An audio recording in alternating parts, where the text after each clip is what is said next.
ପାଠ 3 ଛେଳି ଡରେ ପାଣିକି ବିଷୟଟିକୁ ପାଠ କରିବା ଓ ତା ସହିତ ଏହାର ଅଭ୍ୟାସ ପାଠଟିକୁ ମଧ୍ୟ କରିବା।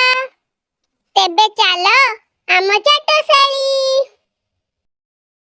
ପ୍ରଥମ ଶ୍ରେଣୀ ହସ ଖେଳ ବହିର ପ୍ରଥମ ଭାଗ, ପୃଷ୍ଠା ସଂଖ୍ୟା 11, ପାଠ 3, ବିଷୟ ନାମ ଛେଳି ଡରେ ପାଣିକି।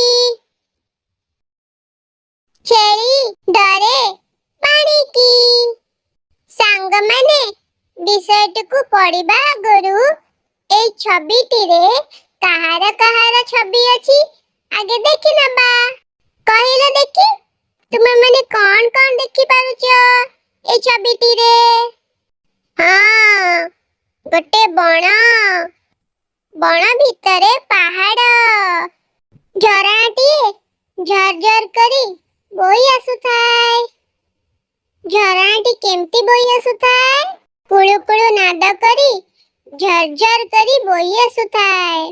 ଝରଣା ପାଖରେ କିଏ ଛିଡ଼ା ହୋଇଅଛି? ଝରଣା ପାଖରେ ଛେଳିଟିଏ ଛିଡ଼ା ହୋଇଅଛି। ଝରଣାରେ ତୁମେ ମାନେ କଣ ଦେଖିବାକୁ ପାଉଛ? ନା ଝରଣାରେ କେତେ ଗୁଡ଼ିଏ ଛୋଟ ବଡ଼ ମାଛ ଦେଖାଯାଉଅଛି। ଛେଳିଟିଏ କଣ ଦେଖୁଅଛି? ଛେଳିଟିଏ ଝରଣା ଭିତରେ ଥିବା ମାଛମାନଙ୍କୁ ଦେଖୁଅଛି। ଏଥର ଆସ ଆମ୍ଭେମାନେ ବିଷୟଟିକୁ ପଢିବା। ବଣ ଭିତରେ ପାହାଡ଼ଟିଏ। ବଣ ଭିତରେ ଗୋଟେ ପାହାଡ଼। ପାହାଡ଼ ତଳେ ଝରଣାଟିଏ ଝରଝର କରି ବୋହି ଯାଉଥାଏ। ଝରଣାଟି କେମିତି ବହୁଥାଏ?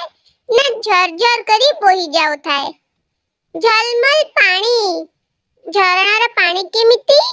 ନା ଝଲମଲ, ପୁରା କାଚ ପରି ସଫା, ଚକ୍ ଚକ୍। ମାଛମାନେ ଫକ ଫକ ଡିଆଁ ଡେଇଁ କରୁଥାନ୍ତି। ମାଛମାନେ ସେଇ ଝରଣାଟିରେ ଫକ ଫକ ହୋଇ ଡିଆଁ ଡେଇଁ କରୁଥାନ୍ତି, ମାନେ ଆମ ପରି ଖେଳୁଥାନ୍ତି। ଛେଳିଟିଏ ଝରଣା ପାଖରେ ଯାଉଥିଲା। ସେଇ ସମୟରେ ଗୋଟିଏ ଛେଳି, ଏଇ କଳା ଛେଳିଟେ ଝରଣା ପାଖ ଦେଇ ଯାଉଥିଲା। ଛେଳି ଝଲମଲ ପାଣିକୁ ଦେଖିଲା। ଛେଳିର ନଜର କୋଉଠି ପଡ଼ିଲା? ନା ଝଲମଲ ପାଣି ଉପରେ। ଗାଧୋଇବା ପାଇଁ ତାର ମନ ହେଲା। ପରିଷ୍କାର ଝଲମଲ ପାଣି ଦେଖି ଛେଳିଟିକୁ ଗାଧୋଇବାକୁ ଇଚ୍ଛା ହେଲା। ଆମକୁ ଯେମିତି ହୁଏ, ନଈ ବା ପୋଖରୀରେ ପରିଷ୍କାର ପାଣି ଦେଖିଲେ ଡେଇଁ ପଡ଼ିବାକୁ ଇଚ୍ଛା ହୁଏ, ସେମିତି ଛେଳିଟିକୁ ବି ଇଚ୍ଛା ହେଲା ଝରଣା ପାଣିରେ ଗାଧୋଇବାକୁ। ସେ ପାଣି ଭିତରକୁ ଡେଇଁ ପଡ଼ିଲା। ନା ଛେଳିଟା କଣ କଲା? ଗାଧୋଇବ ବୋଲି ପାଣି ଭିତରକୁ ଡେଇଁ ପଡ଼ିଲା। ଆମେ ହେଇଥିଲେ କଣ କରିଥାନ୍ତୁ? ଆମେ ହେଇଥିଲେ ମଧ୍ୟ ସେମିତି ଡେଇଁ ପଡ଼ିଥାନ୍ତୁ। ମାଛ ଦେହରେ ତା ଗୋଡ଼ ବାଜିଗଲା। ନା ଡେଇଁଲାରୁ କଣ ହେଲା? ଛେଳିର ଗୋଡ଼ ମାଛ ଦେହରେ ବାଜିଗଲା। ମାଛଟି ରାଗରେ ଗର ଗର ହୋଇ ଛେଳିର ଗୋଡ଼କୁ କାମୁଡ଼ି ଦେଲା। ଯୋଉ ମାଛ ଦେହରେ ଗୋଡ଼ ବାଜିଲା, ସେଇ ମାଛଟି ରାଗରେ ଗର ଗର ହୋଇ କଣ କଲା? ନା ଛେଳିର ଗୋଡ଼ଟିକୁ କାମୁଡ଼ି ଦେଲା। ଛେଳିର ଦେହ ଝିମ୍ ଝିମ୍ ହୋଇଗଲା। ଛେଳିର ଦେହ କଣ ହୋଇଗଲା? ନା ଝିମ୍ ଝିମ୍ ହୋଇଗଲା। ଆମେ ଡିଆଁ ଡେଇଁ କଲାବେଳେ ପଡ଼ିଗଲେ କଣ ହୁଏ? ଆମ ଦେହ ଝିମ୍ ଝିମ୍ ହୋଇଯାଏ। ସେମିତି ଛେଳିର ଦେହ ମଧ୍ୟ ଝିମ୍ ଝିମ୍ ହୋଇଗଲା। ସେ ଭୟରେ ପାଣିରୁ ବାହାରି ପଳାଇଗଲା। ଛେଳିଟି ଡରି ଯାଇ ଭୟରେ ପାଣିରୁ ବାହାରି ପଳାଇ ଆସିଲା। ସେଇ ଦିନଠାରୁ ଛେଳି ପାଣି ଭିତରକୁ ଯାଏ ନାହିଁ। ସେଦିନଠୁ ଛେଳି ଡରରେ ଆଉ ପାଣି ଭିତରକୁ କେବେ ଯାଏ ନାହିଁ। ଏଥର ଆସ ସାଙ୍ଗମାନେ ଅଭ୍ୟାସ ପାଠ କରିବା। 1 ନମ୍ବର, ଛବି ଦେଖି କହିବା। ସାଙ୍ଗମାନେ, ତଳେ କେତେ ଗୁଡ଼ିଏ ଛବି ଦିଆଯାଇଛି। ଆମେ ଛବି ଦେଖିବା ଆଉ ଛବି ଗୁଡ଼ିକ କାହାର କହିବା। ପ୍ରଥମ ଚିତ୍ରକୁ ଦେଖ। ଏଇଟା କାହା ଛବି? ନା ମାଛର। ଦେଖ ତଳେ ମାଛ ବି ଲେଖା ହୋଇଛି। ମରେକା ମାଛ, ମାଛ। ତାପରେ ଛବିଟି କାହାର? ନା ମୟୂର ପକ୍ଷୀର।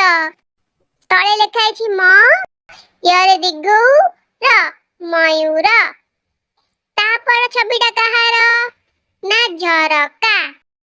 ତଳ ଛବିକୁ ଦେଖ, ଏ ଛବିଟି କାହାର? ନା ଝରଣା। ଝରଣାଟି ପାହାଡରୁ ଝରଝର ହେଇକିନା ତଳକୁ ବୋହି ଆସୁଛି। ତାପର ଛବିଟି ଗଛ। ଶେଷ ଛବିଟି କାହାର? ନା ବଗ। ଏଥର ପର ପୃଷ୍ଠାକୁ ଆସ। 2 ନମ୍ବର ପ୍ରଶ୍ନ। 2 ନମ୍ବର ପ୍ରଶ୍ନରେ କଣ ଲେଖା ହେଇଛି ଦେଖିବା। ନା ମଟର, ଗରା, ଝରକା, ପର, ଝୁମୁକା, ମଗର। ଉପରେ ଲେଖାଯାଇଥିବା ଶବ୍ଦ ଗୁଡ଼ିକର ମ ଅକ୍ଷର ତଳେ ଗାର ଦେବା, ର ଅକ୍ଷରକୁ ଗୋଲ ବୁଲେଇବା, ଗ ଅକ୍ଷର ଚାରିପଟେ ବାକ୍ସ କରିବା, ଝ ଅକ୍ଷର ଚାରିପଟେ ତ୍ରିଭୁଜ କରିବା। ଆଚ୍ଛା, ଆମେ ଦେଖିବା ପ୍ରଥମ ଶବ୍ଦରେ ମ କୋଉଠି ଅଛି? ଏଥିରେ ମ ଅଛି। ମ ଅକ୍ଷର ତଳେ ଗାର ଦବା। ଦେଖିବା ଏଇଠି ର ଅଛି କି ନାହିଁ? ର ଅଛି ଶେଷରେ। ରରେ ଗୋଲ ବୁଲାଅ। ମୋ ପରି ଗୋଲ ବୁଲାଅ। ହଁ। ଗ ଅକ୍ଷର ଅଛି କି ନାହିଁ ଦେଖିବା। ନା, ଏଥିରେ ଗ ନାହିଁ। ଝ ଅକ୍ଷର ଅଛି କି ନାହିଁ? ନା, ଏଥିରେ ଝ ବି ନାହିଁ। ଏଥର ଦ୍ୱିତୀୟ ଶବ୍ଦକୁ ଯିବା। ଗରା। ଗରାରେ ମ ଅଛି? ନା, ନାହିଁ। ର ଅଛି? ର ଅକ୍ଷର ଅଛି। ର ଅକ୍ଷର ଆମେ କଣ କରିବା? ନା ଗୋଲ ବୁଲେଇବା। ଗୋଲ ବୁଲାଅ। ହଁ, ବଢିଆ ହେଇଛି। ଗ ଅକ୍ଷର ଚାରିପଟେ ବାକ୍ସ କରିବା। ଏଥର ଗ ଅଛି, ଗରେ ବାକ୍ସ କର। ହଁ। ପର ଶବ୍ଦଟିରେ କଣ ଲେଖା ହେଇଛି ଦେଖିବା। ନା ଝରକା। ଝରକାରେ ମ ନାହିଁ, ର ଅଛି। ର ଚାରିପଟେ ଗୋଲ ବୁଲାଅ। ଗ ନାହିଁ, ଝ ଅଛି। ଝ ଚାରିପଟେ ତ୍ରିଭୁଜ କରିବା। ମୋ ପରି ତ୍ରିଭୁଜ କର। ସୁନ୍ଦର ସୁନ୍ଦର ବହିରେ କରିଦିଅ। ହଁ। ତାପରେ କଣ ଲେଖା ହେଇଛି? ନା ପର। ପରରେ ମ ନାହିଁ, ର ଅଛି। ର ଚାରିପଟେ କଣ କରିବା? ଗୋଲ ବୁଲେଇବା। ତା ପରବର୍ତ୍ତୀ ଶବ୍ଦଟି କଣ? ନା ଝୁମୁକା। ଝ ଚାରିପଟେ ତ୍ରିଭୁଜ କରିବା। କର ତ୍ରିଭୁଜ। ମ ଅକ୍ଷର ତଳେ ଗାର ଦବା। ଗାର ଦିଅ। ଏହାର ପରବର୍ତ୍ତୀ ଶବ୍ଦଟି କଣ? ନା ମଗର। ମ ତଳେ କଣ ଦବା? ନା ଗାର ଦବା। କ ଅକ୍ଷର ଚାରିପଟେ କଣ କରିବା? ବାକ୍ସ କରିବା। ତାପରେ ର ଅକ୍ଷରକୁ ଗୋଲ ବୁଲେଇବା। ଗୋଲ। ଏଥର ସାଙ୍ଗମାନେ 3 ନମ୍ବର ପ୍ରଶ୍ନର ଉତ୍ତର କରିବା। 3 ନମ୍ବର ପ୍ରଶ୍ନରେ କଣ ପ୍ରଶ୍ନ ପଚରା ଯାଇଛି ଦେଖିବା। ଶବ୍ଦରେ ଥିବା ଅକ୍ଷର ସହ ତଳ କୋଠରୀରେ ଥିବା ସମାନ ଅକ୍ଷରକୁ ଗାର ଟାଣି ଯୋଡ଼ିବା। କୋଠରୀରେ ବା ବାକ୍ସ ଭିତରେ 4ଟି ଅକ୍ଷର ରହିଛି। କଣ କଣ ଅକ୍ଷର ରହିଛି? ମ, ର, ଗ, ଝ। ଯେମିତି ଏଇଠି ଦିଆଯାଇଛି, ମ ସାଙ୍ଗରେ ମ କୁ ଗୋଟେ ଗାର ଟଣା ହେଇଛି। ସେମିତି ଆଉ ଶବ୍ଦ ଗୁଡ଼ିକରେ କଣ କଣ ଅଛି? ଆମେ ଗାର ଟାଣି ମିଶେଇବା। ଦେଖିବା ପ୍ରଥମରୁ। ନା, ଏଠି ମକା ଲେଖା ହେଇଛି। ମ ସହିତ ମ କୁ ଗାର ଟଣା ହେଇଛି। ତାପରେ ଅଛି କା। ବକ୍ସରେ କ ତ ନାହିଁ। ତ ଦ୍ୱିତୀୟ ଶବ୍ଦକୁ ଯିବା। ଗଛ। ଗ ସହିତ ଗ ଗାର ଟାଣ। ମୁଁ ଯେମିତି ଗାର ଟାଣିଲି ସେମିତି ଆସ୍ତେ କିନା ସୁନ୍ଦର କରି ଗାର ଟାଣି ଦିଅ। ଆଉ କଣ ଅଛି? ନା ଛ। ଏ କୋଠରୀ ଭିତରେ ତ ଛ ହିଁ ନାହିଁ। ତାହେଲେ ଆମେ ଆଗକୁ ଯିବା। ତାପରେ କଣ ଲେଖା ହେଇଛି? ନା ବଗ। କୋଠରୀରେ କଣ ଅଛି? ବ ତ ନାହିଁ, ଗ ଅଛି। ତାହେଲେ ଗ ସହିତ ଗ କୁ ଗାର ଟାଣି ଯୋଡ଼ି ଦିଅ। ତାପରେ ଶବ୍ଦ କଣ ଲେଖା ହେଇଛି? ନା ଅରଟ। କୋଠରୀରେ ଅ ନାହିଁ, ର ଅଛି। ର ସହିତ ର କୁ ଯୋଡ଼ି ଦବା। କୋଠରୀ ଯୋଡ଼ି ଦିଅ। ତାପରେ ଅଛି ଟ, କୋଠରୀରେ ଟ ନାହିଁ। ଏଥର ଆଗକୁ ଯିବା। ପରବର୍ତ୍ତୀ ଶବ୍ଦରେ କଣ ଲେଖା ହେଇଛି ନା ମାଛ। ମ ଅଛି, ମ ସହିତ ମ କୁ ଯୋଡ଼। ହଁ। ତାପରେ ଅଛି ଛ, କୋଠରୀରେ ଛ ନାହିଁ, ତାକୁ ସେମିତି ଛାଡ଼ି ଦିଅ। ଆଗକୁ ଯିବା। ପରବର୍ତ୍ତୀ ଶବ୍ଦରେ କଣ ଲେଖା ହେଇଛି ନା ଝାଡୁ। କୋଠରୀରେ ଝ ଅଛି ନା ନାହିଁ? ଅଛି। ଝ ସହିତ ଝ କୁ ଯୋଡ଼ି ଦବା। ଏଥର ଡ, କୋଠରୀରେ ଡ ନାହିଁ, ତାକୁ ସେମିତି ଛାଡ଼ି ଦବା। 3 ନମ୍ବର ପ୍ରଶ୍ନଟି ଆମର ସରିଲା। ଏଥର ପରବର୍ତ୍ତୀ ପ୍ରଶ୍ନକୁ ଯିବା। 4 ନମ୍ବର କଣ ପଚରା ଯାଇଛି ନା କ ରେ ତୁମ ଘର ପାଖରେ କେଉଁ ଗଛ ସବୁ ଅଛି କହିବା। ଆମ ଘର ପାଖରେ କେଉଁ କେଉଁ ଗଛ ଅଛି? ଆମ ଘର ପାଖରେ ବେଲ ଗଛ ଅଛି, ଭଣ୍ଡା ଗଛ ଅଛି, ଡାଳିମ୍ବ ଗଛ ଅଛି, ଆତ ଗଛ ଅଛି, ଆଉ ସଜନା ଗଛ ଅଛି, ନିମ୍ବ ଗଛ ଅଛି। ସେମିତି ତୁମ ଘର ପାଖରେ ଯୋଉ ଯୋଉ ଗଛ ଅଛି ତାହା ମନେ ପକେଇ ଗୁରୁମା ବା ଗୁରୁଜୀଙ୍କୁ କହିଦବ। ଏଥର ଆସ ଖ ନମ୍ବର ପ୍ରଶ୍ନକୁ ଯିବା। ଖ ନମ୍ବର ପ୍ରଶ୍ନରେ କଣ ପଚରା ଯାଇଛି ନା ବଣରେ କେଉଁ ଗଛ ସବୁ ଥାଏ କହିବା। ବଣରେ କେଉଁ ଗଛ ସବୁ ଥାଏ? ସିଜୁ ଗଛ ଥାଏ, ଶାଳ, ପିଆଶାଳ, ଝୁଣା। ଆମେମାନେ ତ ବଣକୁ ଯାଇନାହୁଁ। ଆମ ଜେଜେ ଅଜା ସେମାନେ ଯାଇଛନ୍ତି। ତୁମ ଜେଜେ ବା ଅଜାଙ୍କୁ ପଚାରିକିନା ବୁଝିଦବ। 5 ନମ୍ବର ପ୍ରଶ୍ନରେ କଣ ପଚରା ଯାଇଛି ନା ପାଠ 3 ର ପ୍ରଥମ ଛବି ଦେଖି କହିବା। ତେବେ ଚାଲ ପାଠ 3 କୁ। এই ছবি দেখি ଆମେ ପ୍ରଶ୍ନର ଉତ୍ତର ଦେବା। ସାଙ୍ଗମାନେ ଛବିଟିକୁ ଭଲ ଭାବରେ ଦେଖିନିଅ। ପ୍ରଥମ ପ୍ରଶ୍ନ, ଛେଳି କେତୋଟି? ଏଇଠି ଛେଳି କେତୋଟି ଦେଖାଯାଉଛି ନା ଗୋଟିଏ। ବଡ଼ ମାଛ କେତୋଟି? এই ଝରଣାରେ ବଡ଼ ମାଛ କେତୋଟି ଦେଖାଯାଉଅଛି? ସାଙ୍ଗମାନେ ଗଣି ଦିଅ। ତୁମମାନଙ୍କୁ ଗଣିବା ଆସୁଛି ତ? ନ ଆସିଲେ ମୁଁ ଶିଖେଇ ଦଉଛି। ନା ବଡ଼ ମାଛ ଯୋଉ ଏଗୁଡ଼ା ବଡ଼ ବଡ଼ ଦେଖାଯାଉଅଛି। ମୋ ସହିତ ଗଣ। 1 2 3 4, ଚାରୋଟି ବଡ଼ ମାଛ। ସାନ ମାଛ କେତୋଟି? ଛୋଟ ଛୋଟ ଗୁଡ଼ା ସାନ ମାଛ। ତାକୁ ଆମେ ଗଣିବା। କେତୋଟି ସାନ ମାଛ?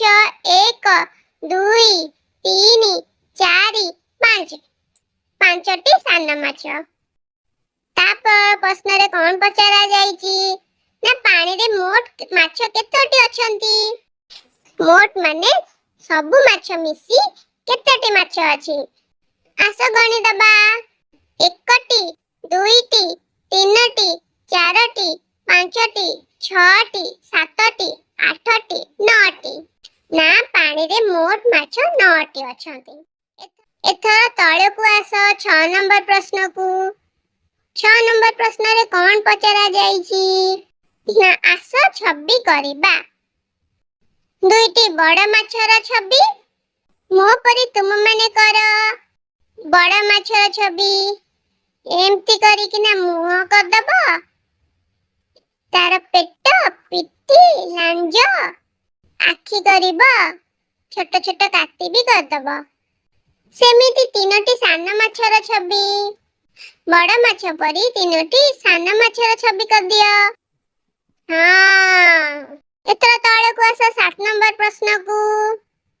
ଆସ ରଙ୍ଗ କରିବା। ବଲକୁ ନାଲି ରଙ୍ଗ ଦବା। କେତୋଟି ବଲ ଗଣି କହିବା। ମୋ ପରି ନାଲି ରଙ୍ଗ ଦିଅ, ଗୋଲ ଗୋଲ। ସବୁ ବଲରେ ରଙ୍ଗ ଦେଇ ସାରିଲା ପରେ କେତୋଟି ବଲ ଅଛି ଗଣିବା। କେତୋଟି ଅଛି? 1ଟି, 2ଟି, 3ଟି, 4ଟି, 5ଟି ବଲ। ଏଥର ତଳକୁ ଆସ। ତଳେ 2ଟି ମାଛ ଅଛି। ଗୋଟିଏ ମାଛକୁ ହଳଦିଆ ରଙ୍ଗ ଦବା। ଗୋଟେ ମାଛକୁ ହଳଦିଆ ରଙ୍ଗ ଦିଅ ମୋ ପରି। ସାଙ୍ଗମାନେ ଏଥର ପର ପୃଷ୍ଠାକୁ ଯିବା। 8 ନମ୍ବର ପ୍ରଶ୍ନ। ପ୍ରତ୍ୟେକ ଗୋଲେଇ ଭିତରେ ଗୋଟିଏ ଅକ୍ଷର ଓ କେତେ ଗୁଡ଼ିଏ ଛବି ଅଛି। ଯେଉଁ ଛବିର ନାମରେ ସେଇ ଅକ୍ଷର ଅଛି ସେଇ ଛବିକୁ ଅକ୍ଷର ସହ ଗାର ଟାଣି ଯୋଡ଼ିବା। ସାଙ୍ଗମାନେ ତଳେ 4ଟି ଗୋଲେଇ ଅଛି। ପ୍ରତ୍ୟେକ ଗୋଲେଇରେ 4ଟି କରି ଛବି ଅଛି। ମଝିରେ ଗୋଟିଏ ଅକ୍ଷର ଅଛି। ଯେଉଁ ଛବି ନାମରେ ସେଇ ଅକ୍ଷରଟି ଅଛି ଅକ୍ଷର ସହିତ ଛବିକୁ ଗାର ଟାଣି ଯୋଡ଼ିବା। ପ୍ରଥମ ଛବିଟି କାହାର ଦେଖିବା? ନା ମାଛର। ମାଛରେ ମ ଅଛି ନା ନାହିଁ? ମ ଅଛି। ତ ମାଛ ସହିତ ଅକ୍ଷରଟିକୁ ଗାର ଟାଣି ଯୋଡ଼ିଦବା। ତାପର ଛବିଟି ହେଲା ଗଛର। ଗଛରେ ମ ନାହିଁ, ତାକୁ ସେମିତି ଛାଡ଼ି ଦିଅ। ତାପର ଛବିଟି ହେଲା ମଗର। ମଗରରେ ମ ଅଛି, ତ ଗାର ଟାଣ। ହଁ। ତାପର ଛବିଟି ହେଲା ମକା। ମକାରେ ମ ଅଛି, ତ ମ ଅକ୍ଷର ସହ ଗାର ଟାଣି ଯୋଡ଼ିଦବା। ତାପର ଗୋଲେଇକୁ ଆସ। ଉପର ଛବିଟି କାହାର? ଝରଣାର। ମଝି ଗୋଲେଇରେ କୋଉ ଅକ୍ଷର ଅଛି? ଝ। ଝରଣାରେ ଝ ଅକ୍ଷର ଅଛି, ତ ଗାର ଟାଣି ଯୋଡ଼ି ଦିଅ। ତାପର ଛବିଟି ଝରକା। ଝରକାରେ ବି ଝ ଅଛି, ତେବେ ଗାର ଟାଣି ଯୋଡ଼। ହଁ। ତଳ ଛବିଟି ଚକ। ଚକରେ ଝ ନାହିଁ, ତାକୁ ସେମିତି ଛାଡ଼ିଦବା। ତାପର ଛବିଟି ହେଲା ବଗର। ସେଥିରେ ବି ଝ ନାହିଁ, ତାକୁ ସେମିତି ଛାଡ଼ି ଦିଅ। ତଳ ଗୋଲେଇକୁ ଆସ। ତଳ ଗୋଲେଇର ଉପରେ କୋଉ ଛବି ଅଛି? ନା ପଇଡ଼। ମଝିରେ କୋଉ ଅକ୍ଷର ଅଛି? ର। ପଇଡ଼ ନାମରେ କୌଣସି ର ନାହିଁ। ପଇଡ଼ରେ ର ଅକ୍ଷର ନାହିଁ, ତାକୁ ସେମିତି ଛାଡ଼ିଦବା। ତାପର ଛବିଟି କଣ? ଟଗର। ଟଗରରେ ର ଅଛି, ତ ଗାର ଟାଣି ଯୋଡ଼ିବା। ତଳ ଛବିଟି ଝରକା। ଝରକାରେ ର ଅଛି, ତ ଗାର ଟାଣି ଯୋଡ଼ିବା। ତାପର ଛବିଟି ଗଛ। ଗଛରେ ର ନାହିଁ, ତାକୁ ସେମିତି ଛାଡ଼ିଦେବା। ତାପର ଗୋଲେଇକୁ ଆସ। ମଝିରେ ଟ ଅକ୍ଷର ରହିଛି। ଉପରେ କୋଉ ଛବି ଅଛି? ଓଟ। ଓଟରେ ଟ ଅଛି, ତ ଗାର ଟାଣି ଯୋଡ଼ିଦବା। ତାପର ଛବିଟି ଖଟ। ଖଟରେ ଟ ଅଛି, ଗାର ଟାଣି ଯୋଡ଼ି ଦିଅ। ତଳେ କୋଉ ଛବି ଅଛି? ନା କରତ। କରତରେ ଟ ନାହିଁ, ତାକୁ ସେମିତି ଛାଡ଼ିଦବା। ତାପର ଛବିଟି ଅରଟ। ଅରଟରେ ଟ ଅଛି, ତ ଗାର ଟାଣି ଯୋଡ଼ିଦବା। ତଳ ପ୍ରଶ୍ନକୁ ଆସ। 9 ନମ୍ବର ପ୍ରଶ୍ନ। କ ଆଗକୁ ବଢ଼ାଇବା। ଏଇ ଯୋଉ ଚିତ୍ରଟି ଅଛି ତାକୁ ଗୋଲ ଗୋଲ କରି ଆଗକୁ ବଢ଼ାଇବା। ମୁଁ ଯେମିତି କରିଛି ତୁମେମାନେ ବି ସେମିତି ବହିରେ କରିଦିଅ। 6 ନମ୍ବର ପ୍ରଶ୍ନ। ବେଙ୍ଗ କିପରି ଝିଣ୍ଟିକାକୁ ଖାଇବାକୁ ଯିବ ଦେଖାଇବା। ଯେପରି ତଳେ ବହିରେ ଦିଆହେଇଛି ଏମିତି ଏମିତି। ଉପର ଚିତ୍ରଟିରେ ବେଙ୍ଗଟି ମଧ୍ୟ ଏମିତି ସେମିତି କରି ଡେଇଁ ଡେଇଁ ଝିଣ୍ଟିକାକୁ ଖାଇଦେବ। 10 ନମ୍ବର ପ୍ରଶ୍ନ। ଡାଲରେ ଯେତେ ପାରିବା କମଳାର ଚିତ୍ର କରିବା। ମୋ ପରି କମଳାର ଚିତ୍ର କର। ଗୋଲ ଗୋଲ, ଚେପ୍ଟା ଚେପ୍ଟା। ହଁ, ସେମିତି ଡାଲକୁ ଭର୍ତ୍ତି କରିଦବା କମଳାରେ। ତଳକୁ ଆସ। 10 ନମ୍ବର ପ୍ରଶ୍ନକୁ କହିଲ ଦେଖି। କ ନମ୍ବର। ଛେଳିର ଗୋଡ଼ ମାଛ ଦେହରେ ବାଜିଲା ପରେ ଛେଳି କଣ କହିଥିବ? ଛେଳିର ଗୋଡ଼ ମାଛ ଦେହରେ ବାଜିଲା ପରେ ଛେଳିଟି ପ୍ରଥମେ ଡରି ଯାଇଥିବ। ତାପରେ କହିବ, ମୋ ଗୋଡ଼କୁ କିଏ କାମୁଡ଼ି ଦେଲା, କିଏ ଧରି ପକେଇଲା। ख नंबर प्रश्न छेली पानी रे पसिला परे बड़ माछ माने सान माछंकु कोन कहिथिबे छेली पानी रे पसिला परे बड़ माछ माने सान माछ को कहिथिबे देखो केड़े बड़ जंतुटाए आसो ता गोड़ को कामुड़ी धरिबा 11 नंबर प्रश्न छवि देखी कहिबा किए बड़ किए सान एटी चारोटी छवि रही दुईटी बड़ दुईटी सान छेलीटी बड़ देखा जाउअछि तेणु छेली बड़ ता बड़ माछ मूसा सान सान माछ 12 नंबर प्रश्न ऊपर थिबा छवि देखिबा ता विषय रे कहिबा सांग माने छवि रे कोन देखि पारुछ बेंगोटी सारो बुदा मूल रे बसी वर्षार मजा नेउअछि सांग माने छेली डरे पानी की विषय पाठ ओ यार अभ्यास मद सरिला विषयटिकु भल भाबरे बुझिबाकु हेले एई भिडियोटिकु बारंबार भल भाबरे देखिनियो बुझी साला परे गुरुमा बा गुरुजी को सामने रे जहा जहा जानिच कहि दियो एइटी रहुची हे हे हे हे हे छेली डरे पानी की पानी पीबो छाणी की लाइक शेयर सब्सक्राइब करो जानी जानी की थैंक्स फॉर वाचिंग।